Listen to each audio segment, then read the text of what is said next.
Resistance training, my favorite part of the gym, and it is a form of exercise intended to increase muscle strength and endurance using some sort of resistance. So that could be a band, that could be weights, that can be body weight.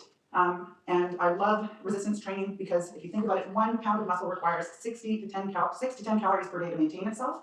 So regular resistance training and eating protein will increase your metabolism and how many calories you can burn. So that's awesome. I love resistance training for that fact. Is the more muscle you have, the more you can eat, essentially. The more muscle, the more your metabolism is working. So we will be starting with deadlifts. But before we do that, I'm just going to go over some terminology, some gym terminology. There's sets, reps, tempo, and rest. And those are all 4 important things that are going to happen during training. So you are going to have the number of sets required to do an exercise. So for instance, let's say I want you to do 3 sets of deadlifts. Well, that's fine. And now you wonder, how many am I going to do? Well, that's your rep. So I want you to do 3 sets of 12 deadlifts. And I want you to do that at a tempo of counting down by 2. So 1, 2, and back up, 1, 2. And then I want you to take a rest, and rest is important. So I usually say 30 seconds to a minute is a great time to rest, depending on how much you're lifting. If you're lifting the heaviest you've ever lifted, you're probably going to need a minute's rest. So we'll jump right into it, and we're going to be starting with deadlifts. And this is a compound exercise, meaning it uses a bunch of muscles. The hamstrings, glutes, and core are the 3 main muscles that are worked. And the benefits of a deadlift are that it builds your posterior chain, which is all of your back, right down to your calves. It helps joint stabilization and muscle recruitment, which carries over into everyday life. I mean, we go to pick up a dirty sock off the ground, that's a deadlift. It helps slow bone loss, especially in your hips and spine, because you're needing this to stabilize yourself strong when you're doing a deadlift. Strengthens your grip and teaches you good posture, because I'm expecting your back to be tight, your shoulders to be rolled over. So let's get right into how to do a deadlift.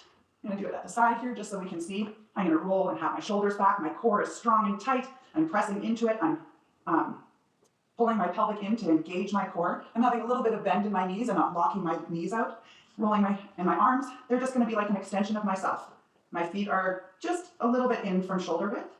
And the goal here is to think about pressing a button on the wall behind me with your bum, is a good way I look at it. So your bum is doing all of the things, or all of the movement and the hinging at your hip, and your arms are just following down, pulling really close to your body. And when you feel that stretch, you're coming back up, and you do a little bit of a butt pinch at the bottom, and going back down again.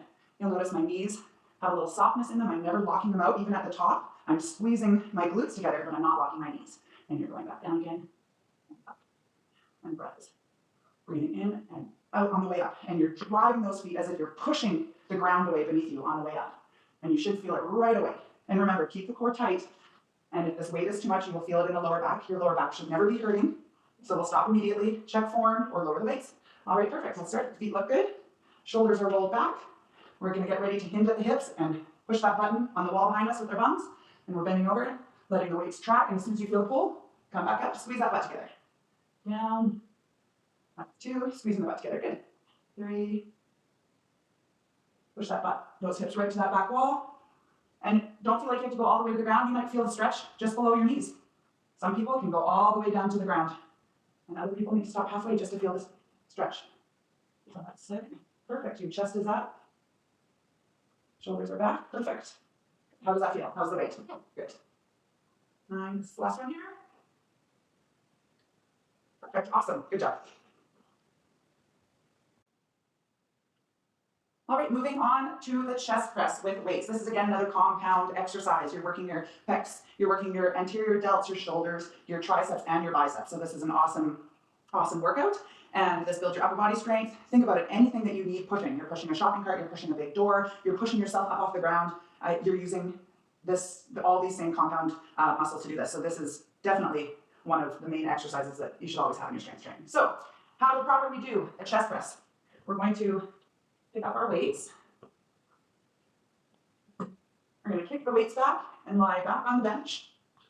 You can plant your feet on the ground, and you can actually push into the ground if you want. And I want your shoulder blades rolled under, and there'll almost be a little bit of a scoop underneath your back. And all that is doing is ensuring that the majority of the weight is going into your upper back, and this means you will actually be pushing into your chest. Whereas if you hunched over, well, now you're just going to be using your arms.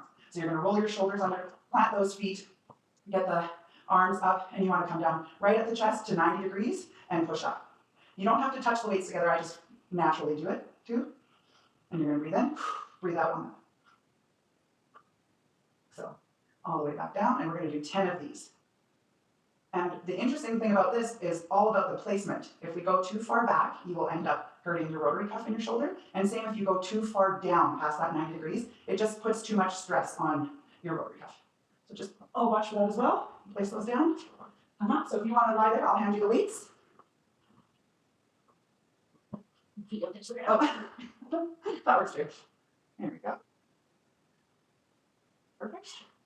Okay, so for me, Roll those shoulders back. Push your feet into the ground. You kind of lift up onto your upper back. what are you doing? Yep. And now I always, just to be a little more gentle on the wrists, I rotate it in. Now you're wanting to come down. Perfect. And stop there and press up.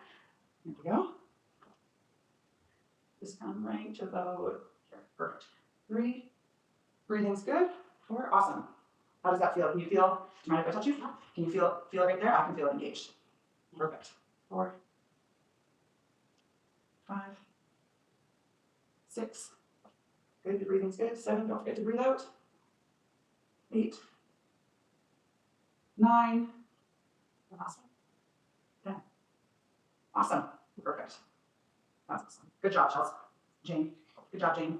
And from here, we are going to go to our one and only isolation movement, which is the standing bicep curl. And we are only using our biceps in this, so it's a nice isolated movement, but we use our biceps for everything. It's such an important muscle, even for shoulder health. Our bicep connects right to our shoulder, pulls our shoulders back, and it's used in, we use it to do any sort of lifting throughout the day, any of our big compound moves, your bicep's always in there. So doing bicep curls is going to strengthen your core, and your hips, because you're having to stand there strong to isolate all of this so that you can just do the bicep curl.